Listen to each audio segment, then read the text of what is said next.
inquiétant. Il déclarait que pour entrer dans le monde des dieux, il fallait être absolument lucide, se connaître intégralement. Et si l'on ne se connaissait pas intégralement, eh bien, on risquait de renaître sans châtiment, parmi les êtres inférieurs.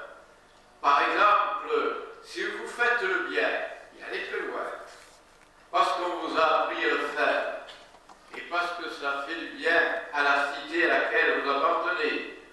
Bon, vous ne serez pas châtié, mais vous allez renaître parmi les castors, ou les fourmis, ou les abeilles, c'est-à-dire des animaux admirablement policés et qui vivent une vie, comment dirais-je, citadine excellente.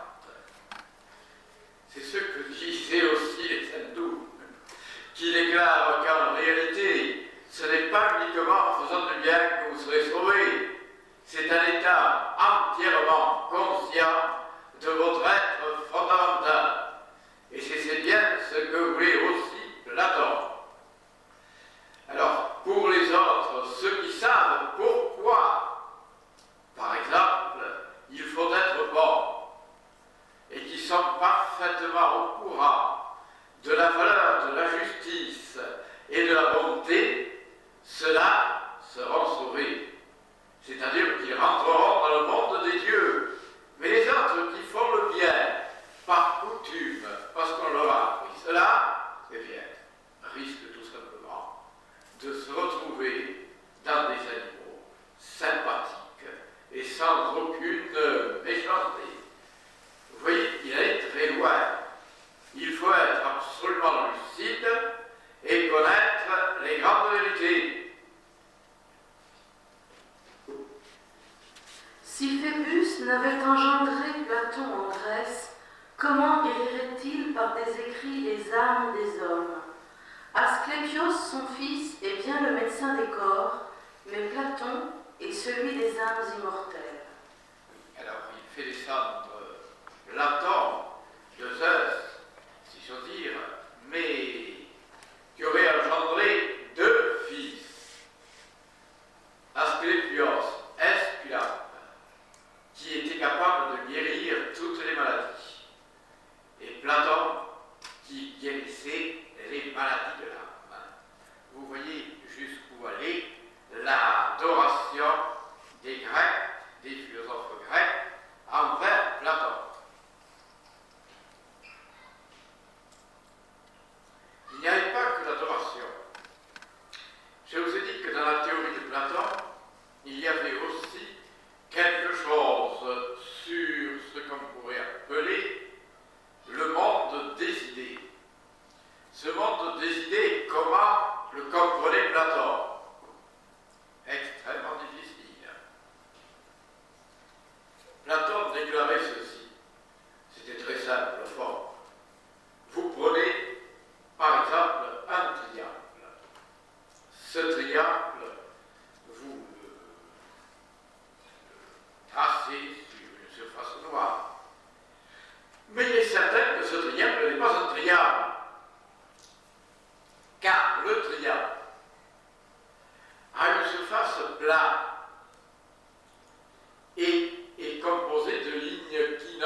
par l'idée générale que l'homme peut comprendre et classer l'univers. Et il est allé plus loin. On a parlé du réalisme de Platon, car pour lui, ces idées générales n'étaient pas de simples conceptions de l'esprit, c'étaient des êtres éternels, indestructibles, auxquels tous les objets étaient soumis. Alors, Antisthène déclarait par exemple qu'il voyait bien le cheval, mais qu'il ne voyait pas la chevalerie, si j'ose dire, de Platon. C'est évidemment un enfantillage, car enfin, comment sait-il que c'est un cheval? Sinon, parce qu'il a l'idée générale de cheval. Et comment distinguer, par exemple, un singe de l'homme? Parce que nous avons l'idée du singe et que nous avons l'idée de l'homme. L'idée, c'est-à-dire une conception générale qui est d'ordre immatériel et se trouve non pas dans notre cerveau, ce qui serait une sorte de naïveté, mais bien dans notre esprit. Elle se trouve dans notre esprit, effectivement. Et c'est ce qui fait que l'esprit peut contempler la vérité. Parce qu'il y a toute une série d'idées. Pour Platon, ces idées ont une réalité. Mais elles ont une réalité physique, si j'ose dire, métaphysique plutôt. Mais il y a aussi une hiérarchie. Il y a par exemple les idées du cheval, les idées de l'homme, les idées du serpent. Mais au-dessus, vous avez les idées du beau, du bien, du juste. Et au-dessus même, il finira par confondre ces idées en déclarant qu'il n'y a qu'une seule idée, c'est l'idée du bien, et que l'être mettant sublime, l'être éternel, se confond avec l'idée du bien, ce qui fait que l'univers tout entier a été formé par Dieu, si vous voulez, qui s'appelle le bien. Il lui donnait à peu près 3 visages, le vrai, le beau et le bien. Et ces 3 visages se finissaient par ne former plus qu'un seul, le bien suprême. Bien, vous pouvez remarquer en passant que l'idée de Platon sur la Trinité divine se retrouve naturellement dans le christianisme, intégralement, avec la Trinité de Dieu. Le Père, le Fils et l'Esprit Saint. Mais nous la retrouvons aussi dans d'autres domaines. Nous la retrouvons par exemple chez les saintes, où il y avait une divine triade, Tara, Jésus et Teutathès. Nous la retrouvons chez les Égyptiens, où il y avait une triade parfaite aussi, qui s'appelait Osiris, Isis et Horus, entre autres. Nous le retrouvons dans l'Inde, où il y a Rama, Vishnu et Shiva. On peut dire que toutes les observations sur la divinité finissent par se résoudre à une sorte de trinité, et en fin de compte, dans une unité qui contient la perfection. Le Dieu de Platon est parfait, mais il a aussi une sorte de médiateur. Et là, il y a une idée extrêmement curieuse, c'est l'idée du logos, qui déjà se retrouve dans Platon, se retrouve également chez les stoïciens. Le logos, c'est à la fois le verbe, la parole,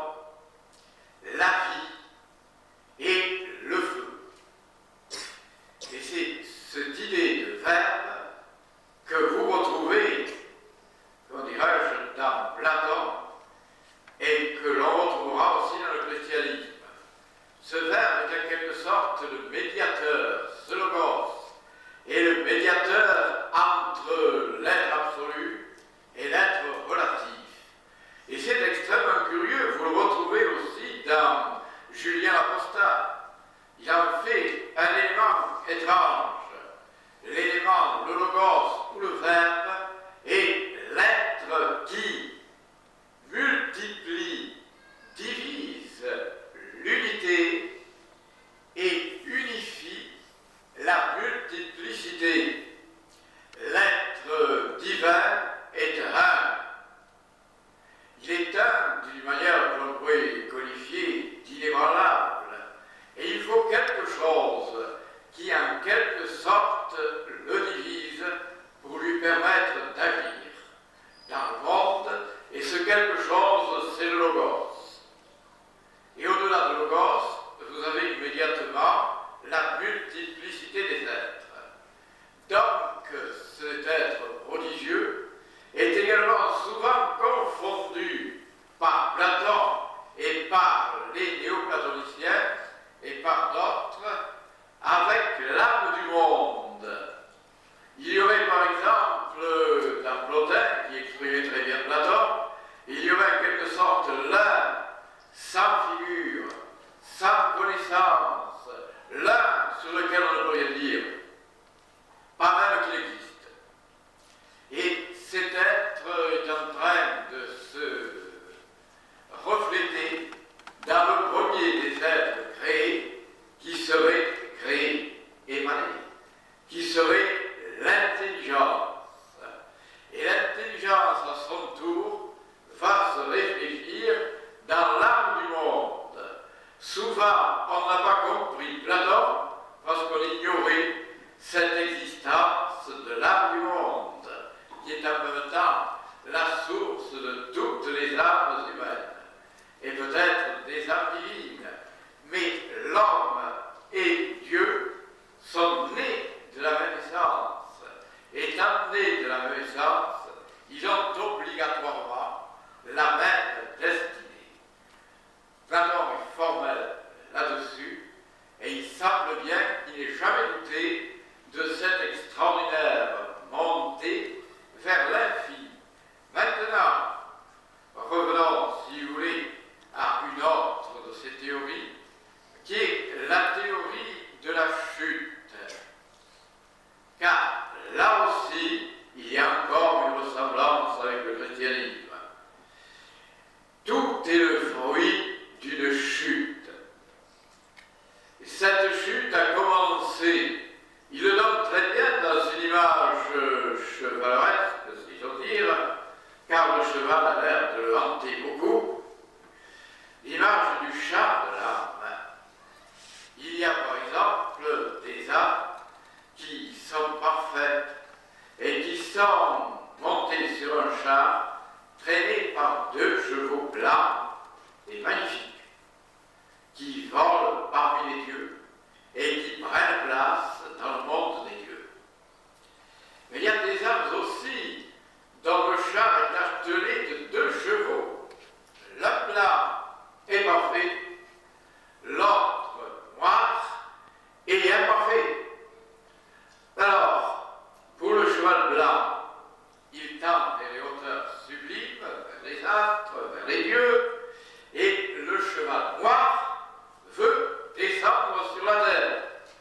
Alors, l'âme est obligée de fouetter, d'essayer par tous les moyens de faire que le cheval, comment dirais-je, rebelle, reste dans la route étoilée des astres, mais il arrive parfois qu'au contraire, il tombe sur la terre, entraînant avant lui, avec lui, les âmes.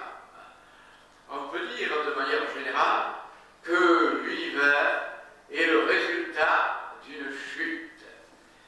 Platon va plus loin parfois et pense que l'univers est obligatoirement soumis à la corruption, que rien ne peut rester éternel en dehors des idées éternelles et en dehors de la divinité absolue, mais que tout ce qui est plongé dans le monde de la génération est plongé dans le monde du mouvement et de la corruption.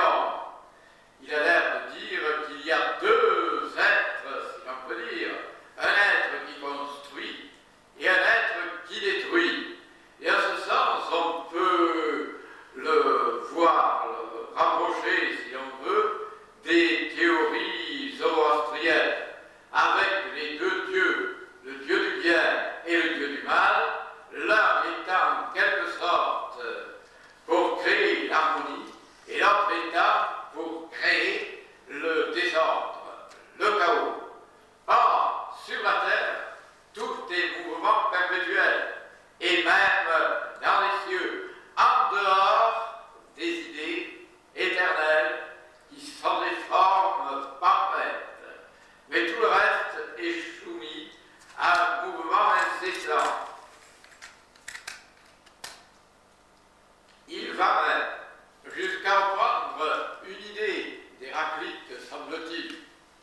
dans le monde primitif,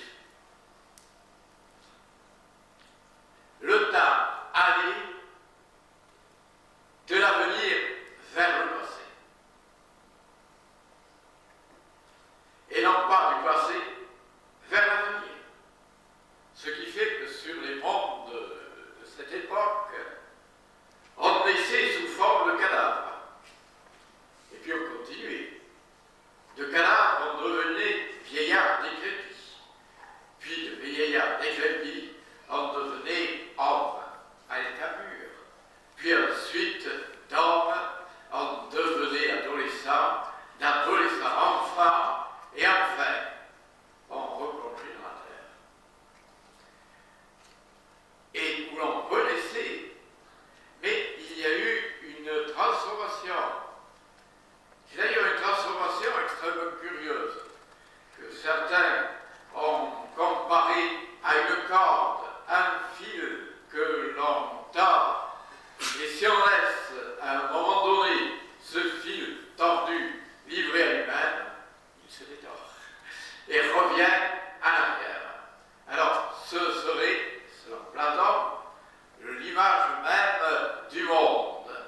Il a commencé par la perfection du temps, lorsqu'on allait de l'avenir vers le passé, et maintenant il est en pleine corruption, parce qu'on va le passer vers l'avenir. Il arrivera, mais au bout de combien de temps, on n'en sait rien, que les mêmes astres, les mêmes mouvements des étoiles, du ciel, qui ont présidé à la naissance de l'âge d'or, recommenceront et nous aurons un nouvel âge d'or. Il est très difficile de savoir s'il croit que cet âge d'or sera complètement éternel. Nous n'en savons après tout rien, parce qu'il y a toujours cette affirmation de la puissance permanente de la corruption. Et la corruption s'établit partout. Alors elle s'établit notamment dans le monde physique, mais dans le monde aussi métaphysique et dans le monde intérieur, dans le monde civique.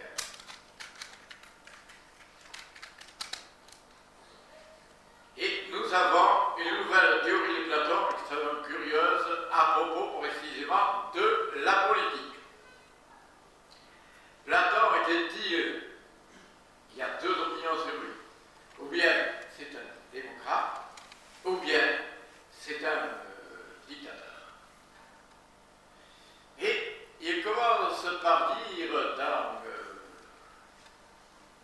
dans la République, il commence par nous donner une image inattendue d'ailleurs du monde. Cette image inattendue nous affirme que primitivement les philosophes étaient les maîtres. Il déclare d'ailleurs qu'il y aura de bien dans la cité et que les malheurs de l'homme ne finiront pas tant qu'il y aura séparation entre le pouvoir intellectuel et le pouvoir politique. Mais lorsque les rois deviendront philosophes, ou lorsque les philosophes seront rois, l'harmonie et la beauté du monde seront rétablies. Cette théorie sur, comment dirais-je, l'importance des philosophes dans la cité a été, je crois, confirmée par l'histoire. Et on peut dire que chaque fois qu'il y a eu un philosophe à la tête d'un gouvernement, ce gouvernement était non pas excellent, mais le moins mauvais qu'on puisse imaginer. Et j'en trouverai des exemples notamment chez les Antonins, qui étaient tous plus ou moins philosophes, et qui, ma foi, ont créé un véritable, comme je dis, un véritable âge d'or, n'exagérons pas, mais ont été moins mauvais des empereurs, et qui se sont préoccupés d'humanité et en même temps d'équilibre et de, j'allais dire, d'amour entre les citoyens. C'est Nerva, Raja, Adrien, Marc Aurèle, qui sont, semble-t-il, nettement des marques puissantes de la vérité de cette théorie platonicienne. J'ajouterai Sénèque, parce que pendant que Néron était encore enfant, eh bien c'est Sénèque qui a pris, comment dirais-je, le pouvoir. Et le philosophe Sénèque a très bien gouverné jusqu'au moment où Néron, étant devenu un bête fort qui était déjà en lui, a ordonné à Sénèque de se suicider. Bon, mais de toute manière, nous pouvons revoir la même idée chez, comment dirais-je, chez Julien. Julien, le philosophe, a gouverné admirablement. Si cela peut vous amuser, je rappelle quelque chose tout de même qu'il faut quand même savoir, c'est que le seul moment où l'on a encore diminué les impôts, c'était à l'époque de Julien. Ce qui est tout de même un effort, je dirais un autre empereur philosophe, cette fois-ci plus guerrier, c'est Akbar. Et Akbar, lui aussi, a diminué les impôts. En somme, si vous voulez que vos impôts soient diminués, c'est extrêmement simple. Mettez un philosophe à la tête de l'État. Mais j'avoue que c'est très difficile en même temps. Alors, de toute façon, cette idée des philosophes, ils ne sont pas éternels. Et puisque le monde change toujours, que va-t-il se produire? Après les philosophes, qui sont à la tête de l'État et qui gouvernent fort bien, on ne va pas empêcher les oligarques de s'emparer du pouvoir. Ce seront d'abord les aristocrates, puis les aristocrates physiques, pas les aristocrates de la pensée, mais il peut y avoir un mélange. Puis après les oligarques, c'est-à-dire ceux qui sont les plus riches. Et après les oligarques, qu'arrivera-t-il? Il arrivera que le peuple exaspéré va se soulever contre eux et va établir la démocratie. Mais la démocratie ne restera pas parfaite. Elle va, elle aussi, diminuer et va dégénérer en anarchie. À ce moment-là, qu'arrive-t-il? Il arrive un roi, un dictateur, habituellement, par la force, il impose sa vérité. Et après, qu'arrive-t-il?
et peut-être même des océans, et là vivent les âmes des morts.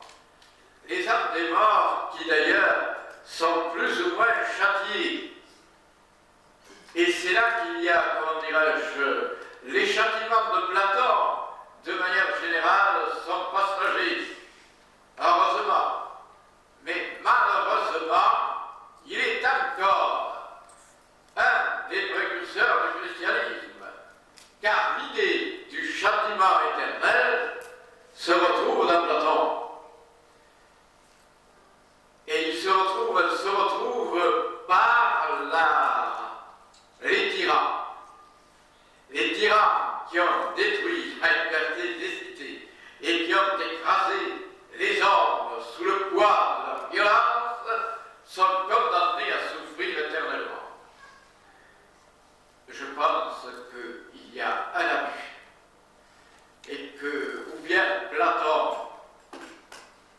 ne parlait pas sérieusement, ou il parlait sous un aspect intérieur, c'est-à-dire le châtiment éternel n'est pas physique en lui-même, mais il est ce que l'on croit, c'est-à-dire la croyance à l'enfer éternel nous plonge dans des souffrances inouïes, mais si nous cessons pas d'y croire, eh bien, nous passons de l'enfer au purgatoire. Néanmoins, il est extrêmement curieux de revoir cette idée d'éternité des peines à l'intérieur de cette théorie si vaste, si belle et si magnifique. Il y a d'ailleurs, à côté de cela, l'idée de réincarnation. Et nous la retrouvons dans Origène, un des pères de l'Église, qui tout en étant nettement platonicien, disait que nous étions enfermés, que notre âme était enfermée dans une sphère fluide, de substance subtile. Et cette sphère, pour les méchants, devenait une sorte de globe ténébreux, et qu'après la mort, il se trouvait dans ce globe, plein de tristesse et de gémissement, et qu'il ne pouvait vaincre qu'après de très longues années. Quant aux âmes des morts, leur globe était lumineux, resplendissant, rayonnant, et avec, à l'aide de ce globe léger, ils s'envolaient tranquillement jusqu'au séjour céleste où vit l'éternité. Bien, ces théories, comment dirais-je, sont plus ou moins celles de Platon. Je dirais même qu'elles sont tout à fait celles de Platon. Étant donné qu'il croyait lui aussi à des sphères, l'âme était enveloppée de sphères. Et c'est toujours très difficile de savoir ce qu'il veut dire. Mais il parle bien de deux sphères qui se compénètrent, dont l'une est la sphère du bien, et l'autre, mettons, la sphère du mal. Et pour lui, le mal, c'est, comment dirais-je, le monde inférieur, le monde des sens. Nous croyons à la réalité des sens, mais la réalité des sens n'existe pas. Les sens nous donnent que de vaines apparences. La seule réalité, c'est la réalité de l'esprit. Et c'est justement l'erreur des êtres humains. Ils recherchent la richesse, ils recherchent le plaisir, ils recherchent la renommée, ils recherchent la puissance. Tous ces biens sont des biens fallacieux. Le seul bien qui reste, c'est la recherche de l'esprit. Alors, tous, parce qu'ils sont enfermés dans ces biens fallacieux, retrouvent les êtres inférieurs, mais s'ils s'en libèrent, ils seront à ce moment-là, ils entreront dans la sphère supérieure. Et dans cette sphère, qui est une sphère de lumière pure, ils vont communiquer avec les dieux. Quant au monde physique, il est composé, semble-t-il, toujours d'après Platon, et encore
enfoncés. Ces prisonniers sont notre image. La prison, c'est notre monde visible.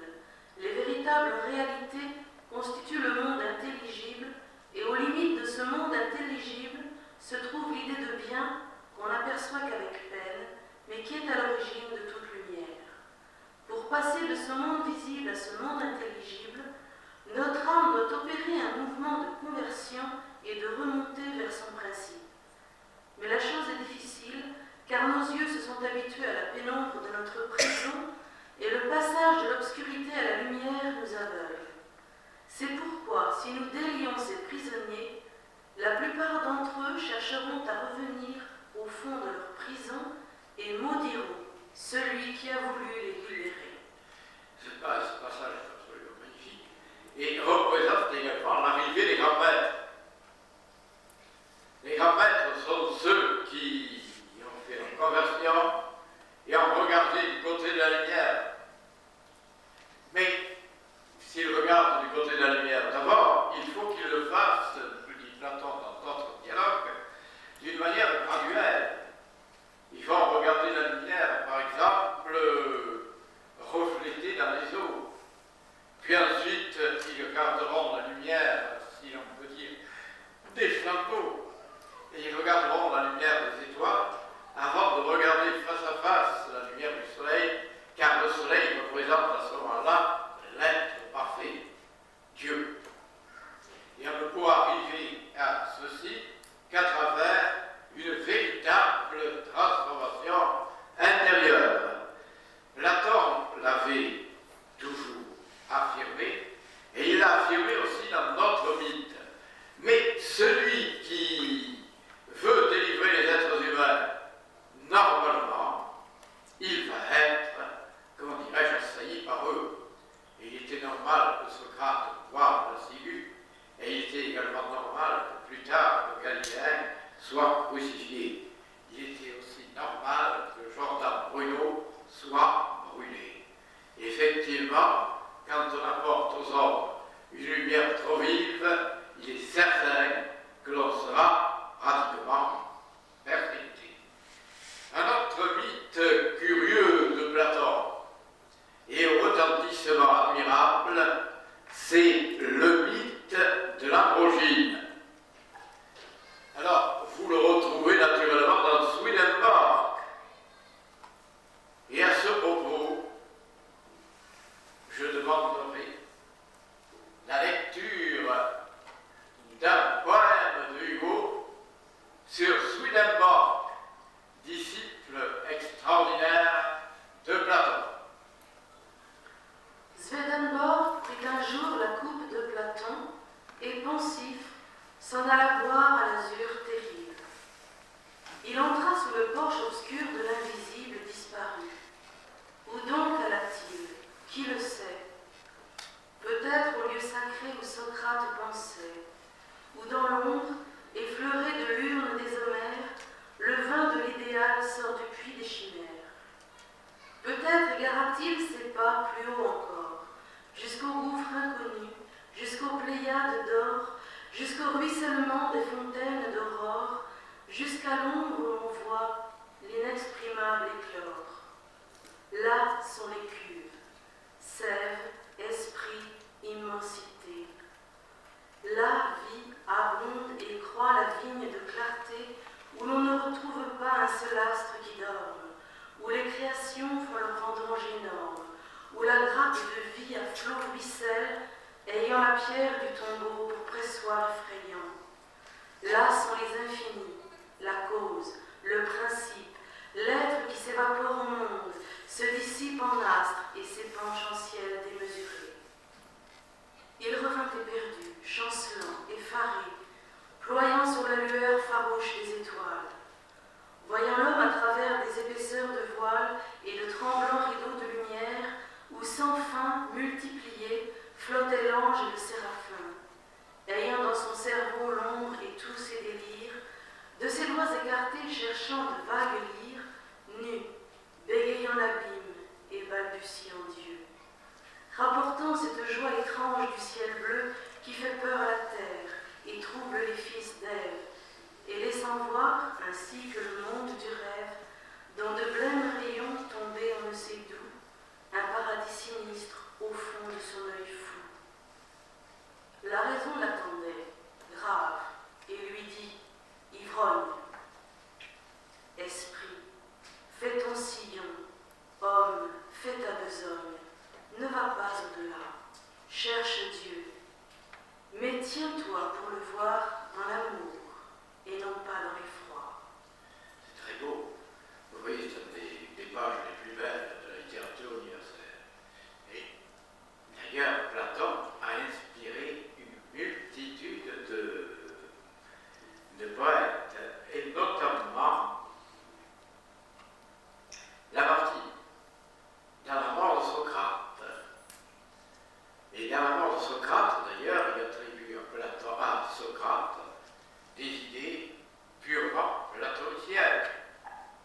certainement plus près de la vérité. Alors, que dit Socrate? Bien, il déclare: les poètes ont dit qu'avant leur dernière heure, en sons harmonieux, le doux cygne se pleure. Ami, n'en croyez rien, l'oiseau mélodieux, d'un plus sublime instinct, fut doué par les dieux. Du rien Eurotas, près de quitter la rive, l'âme de ce beau corps à demi fugitive, cheminant pas à pas dans un monde enchanté, explore le jour pur de l'immortalité, et dans la douce extase où son regard se noie sur la terre, en mourant, il exhale sa joie. C'est tout à fait platonicien. Platon prétend que la joie absolue se trouve dans le monde des idées et jamais dans le monde inférieur. Il y a d'ailleurs parlé aussi un autre mythe, qui est le mythe de l'androgyne. Alors, d'après Swedenborg, nous avons tous une âme androgyne que nous devons retrouver à travers les réincarnations. Et quand nous aurons retrouvé cette âme, eh bien, nous composerons un androgyne parfait et un Dieu. Et nous n'aurons plus besoin de nous réincarner sur la terre. C'est en somme ce que dit Platon. Mais il a en plus une curieuse histoire à nous raconter. Vous la trouvez dans Le Banquet, où il fait dialoguer des êtres supérieurs, comme d'ailleurs Aristophane, oui, même Aristophane, Socrate et l'étrangère de Mantinée, Diotime de Mantinée, prêtresse et prophétesse, qui viennent apporter à Socrate la vérité sur l'amour. Chaque convive, d'ailleurs, étant obligé, si j'ose dire, c'était le jeu, de faire un discours sur l'amour. Aristophane nous apprend, et c'est assez curieux, car Platon en voulait à Aristophane, car Aristophane a habitué les Athéniens à considérer Socrate comme un inventeur de nuées, un gaillard qui déshonorait par ses bavardages la cité et qui dévoyait les jeunes gens. Cette idée a été reprise par ses accusateurs et c'est ce qui le fit condamner. Condamné à mort par un tribunal populaire. C'est bien ce qui est ennuyeux. C'était pas un tribunal des 30 tyrans. Non. C'était précisément, je ne dirais pas des démocrates, mais en fait des juges, on dirais-je, puisés parmi le peuple. Ce qui pour Platon fut aussi un effrayant scandale. Fénelon lui-même en fut touché, et il osa transformer l'histoire. Dans sa vie des philosophes, il osa dire que Socrate avait été condamné par les 30 tyrans. C'est faux. Les 30 tyrans l'avaient bien inquiété, mais ne l'avaient pas condamné. Ce fut un tribunal, hélas, méthode populaire, quoiqu'il est difficile de savoir exactement qui le condamna à mort. Eh bien, pour revenir à Aristophane, c'est lui qui parle, curieusement, des androgynes. Il déclare que primitivement existait un peuple d'androgynes. Ces androgynes avaient 2 têtes, 4 bras, 4 jambes, 2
quelque sorte la véritable doctrine de l'androgyna. Et quand ils auront trouvé leur moitié androgynique, eh bien, c'est fini.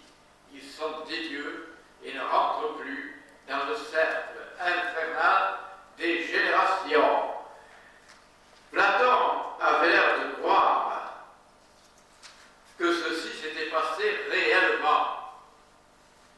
Et est-ce que cela s'est passé réellement? D'après les stances de Zian, d'ailleurs on dit que c'est vrai. Et la plupart, et beaucoup en tout cas, de religions orientales parlent des hommes primitifs qui étaient androgynes et qui ensuite sont devenus, comment dirais-je, séparés. J'ajoute que même dans la Bible, dans la Genèse, il y a bien cela, malgré les traductions, comment dirais-je, intéressées. Et Dieu créa l'homme à son image. Il le fit mâle et femelle. Ça ne veut pas dire qu'il fit d'un côté les mâles et de l'autre côté les femelles. Pas du tout. Et vous le retrouvez d'ailleurs dans l'histoire d'Adam. Ève est sortie d'une côte d'Adam, ce qui est évidemment une troupe. Bon. Mais enfin, en dehors de cette image grossière et mal traduite, on voit très bien que la femme devient une émanation de l'autre, que l'homme primitif était double et qu'il a été séparé en homme et en femme. Eh bien, tout ceci est exact, si j'ose dire, et je crois que Platon avait précisément accès à des livres extrêmement étranges et qui parlaient de tout cela, à moins qu'il ne les trouvait par son génie, ce qui est parfaitement possible. Vous retrouvez la même image dans Balzac, qui était effectivement un disciple de Swedenborg, dans son livre Séraphita, dans lequel la déesse Séraphita est en même temps un dieu. Elle est l'union du dieu et de la déesse pour aboutir à la reconstitution du Dieu éternel.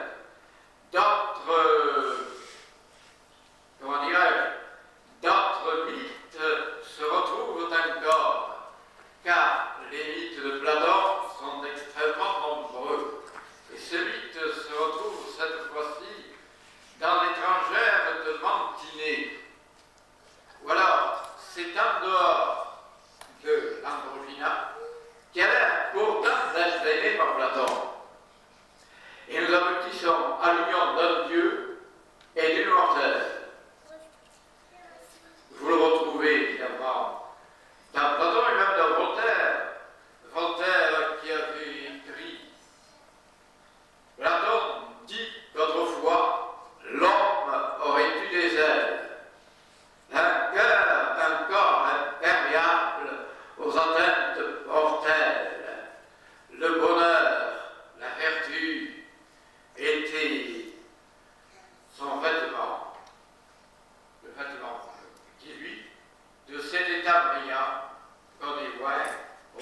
par intelligence. Et une femme mortelle qui appelle misère et que l'on pourrait peut-être traduire tout simplement par mortalité. Alors, entre les deux, il a à la fois le caractère de son père, ce qui fait qu'il est immortel, et le caractère de sa mère, ce qui fait qu'il est immortel. Et il est souvent tué et ressuscite toujours. Et par cela même qu'il est en quelque sorte intermédiaire entre les dieux et l'homme, il sert de médiateur entre les dieux et l'homme. Et on voit maintenant réapparaître l'idée du Galiléen, qui d'ailleurs se retrouve toujours à travers toutes les religions, les dieux qui meurent et ressuscitent. Il y en a des quantités. Depuis Rama, qui est assailli par des serpents magiciens et dévoré, et qui ensuite ressuscite, parce que l'aigle Garuda lui apporte les fleurs de l'immortalité. Et depuis jusque, si vous voulez, jusqu'à Simon et même à d'autres, jusqu'aux morts, aux faux morts actuels que l'on voit réapparaître, aux ressuscités, c'est l'époque des résurrections. Il y a au moins 100 cas de résurrection, c'est-à-dire d'êtres qui étaient considérés comme cliniquement morts et qu'au bout de 3 ou 4 heures ressuscitent malgré leur mort constatée par les savants officiels